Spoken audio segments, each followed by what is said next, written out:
Você é aquele jogador de final de semana, sabe? Que sempre tenta aquela peladinha no domingo. Precisa saber quais são os riscos, o que você pode lesionar, como tratar. E não só também para o atleta de fim de semana, mas todos os atletas em geral. É isso que o bate-papo de hoje vai mostrar com o Dr. Gustavo Arliani, ortopedista, que vai explicar tudo sobre traumas no esporte. Acompanha comigo o vídeo. E hoje, no nosso bate-papo do programa Beleza e Saúde, eu tenho aqui ao meu lado médico ortopedista, Dr. Gustavo Arliani, também autor do livro Classificação em Ortopedia e Traumatologia, que vai bater um papo, entre outras coisas, sobre traumas no esporte. Não é isso, doutor Gustavo? Com certeza, vamos tentar responder tudo que possa vir ajudar aí o pessoal que tá em casa, acompanhando a gente e tentar dar uma... Porque eu sempre falo, a gente fala traumas no esporte, mas não é só para atleta, porque o que tem de atleta de fim de semana é brincadeira, né? É verdade, né? Porque na verdade o que a gente fala, né? As lesões que existem tanto em atletas como em atletas de final de semana recreacionais são basicamente as mesmas, né? Mas devido à preparação até diferente que existe entre esses dois tipos de pessoas, de indivíduos, de atletas, né? Acaba tendo até às vezes uma incidência maior de lesão nesses atletas de final de semana, que acabam se aventurando nesses esportes até sem ter uma preparação ideal, do que nesses atletas que já, pelo fato de ser a profissão, ter uma preparação diária para tudo aquilo, e acabam às vezes até tendo um índice de lesão até menores, né, do que esses atletas de final de semana. E aquela coisa, né, como os atletas de fim de semana não têm todo aquele respaldo de um clube, de toda uma federação, às vezes por trás, e de médicos especializados, a recuperação é mais difícil, às vezes até mais difícil de diagnosticar. Acho que fica uma demora maior até em procurar um médico especialista. Né? Porque o jogador de futebol, ou o atleta, na verdade, pelo fato daquele ser o dia a dia dele, ele até tem uma noção até um pouco maior do que possa ser uma lesão, do que possa ser uma lesão mais grave, porque ele acompanha o dia a dia, vê o outro atleta que teve um tipo de lesão parecida, então ele tem uma ideia maior. Esse atleta aqui de final de semana, ele não tem um contato tão grande, então é difícil para ele até definir qual que é a gravidade, se é só uma contusão ou se pode ter uma coisa mais grave, então às vezes ele até demora um pouco mais para procurar um médico ou um serviço para que possa ser feito o diagnóstico.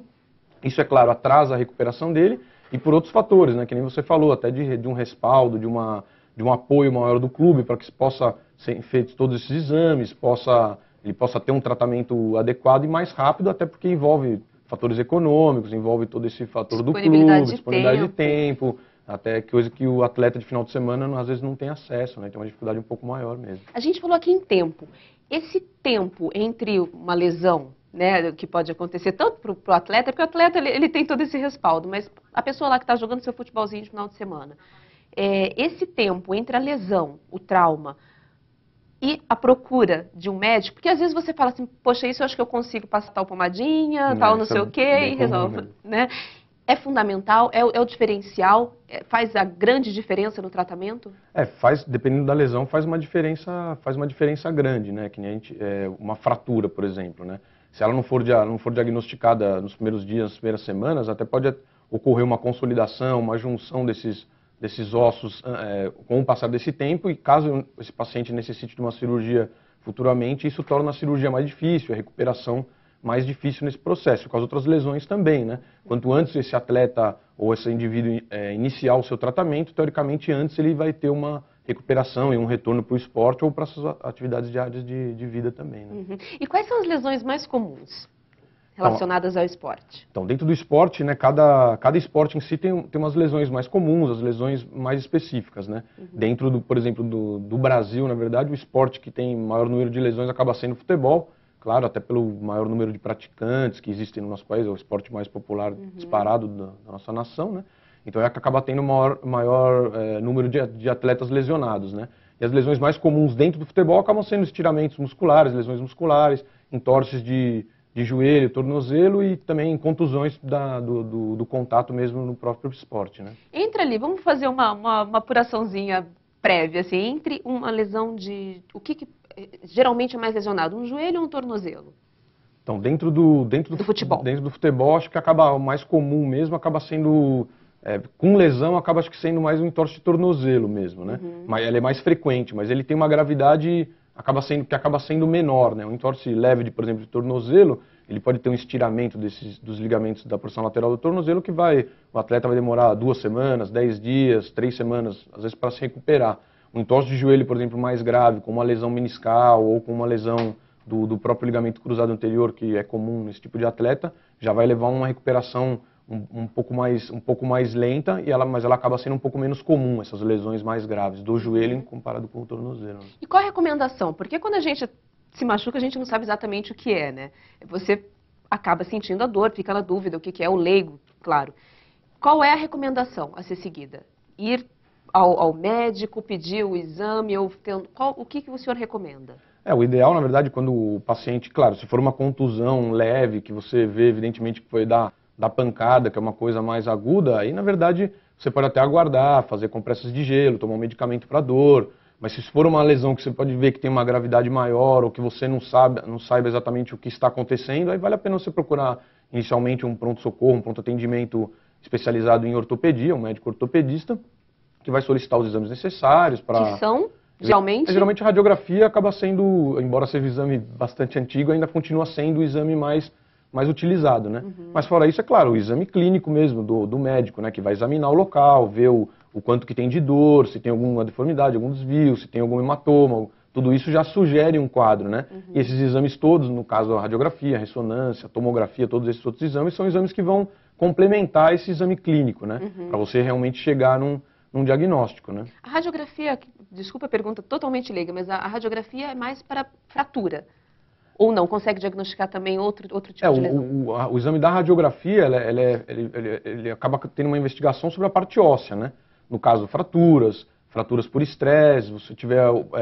até você consegue ver a partes moles, né? Os tecidos moles na radiografia, mas não é o melhor exame para isso, né? Então ele acaba sendo mais mesmo para diagnóstico de fraturas e outras lesões ósseas, né?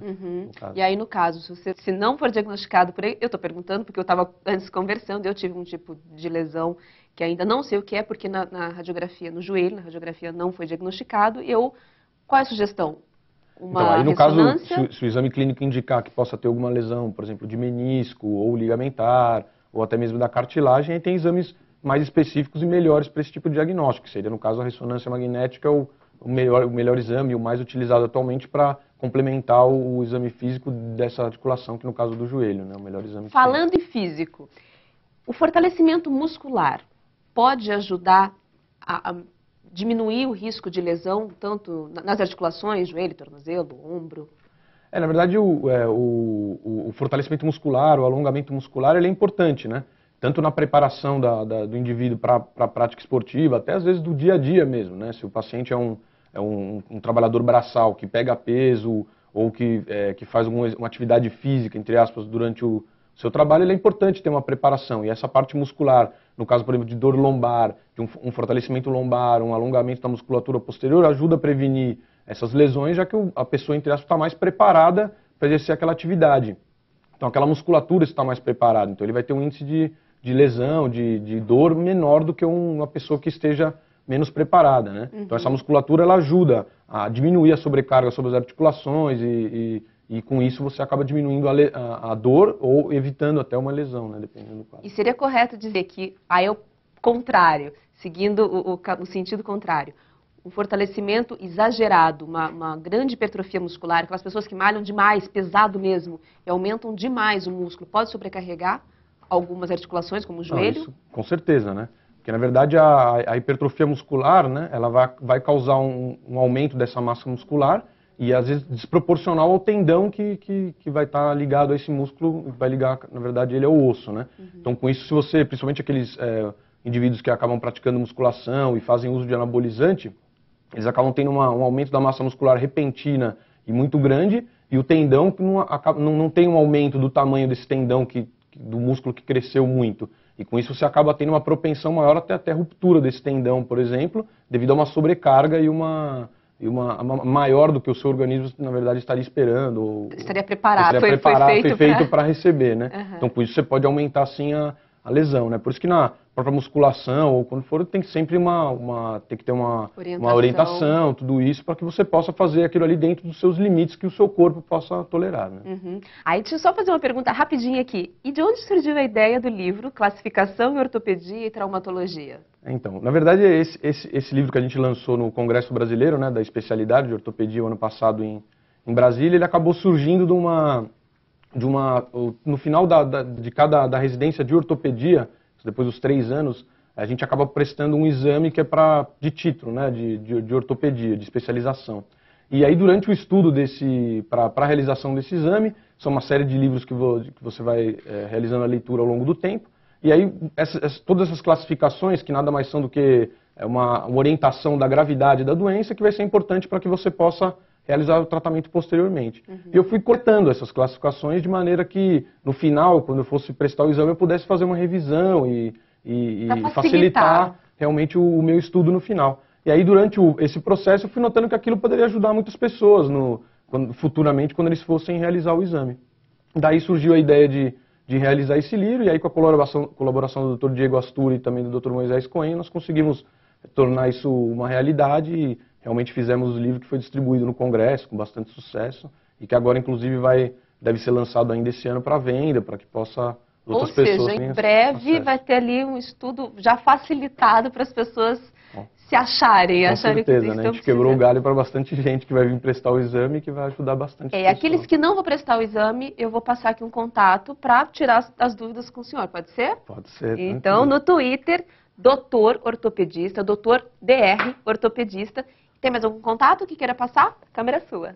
Não, na verdade a gente tem o Facebook também, que é Gustavo Arliani, né? E tem o @, doutor, né, DR Ortopedista, que acaba sendo o Twitter, né? Ou seja, acha fácil, né? Acha fácil, não tem grande problema não. Muitíssimo obrigada pela participação aqui no nosso programa. Não, obrigado a vocês, estamos à disposição para o que precisar de esclarecimentos maiores. Obrigada. Bom, nós vamos a um rápido intervalo e já voltamos com muito mais Beleza e Saúde. Fica aí.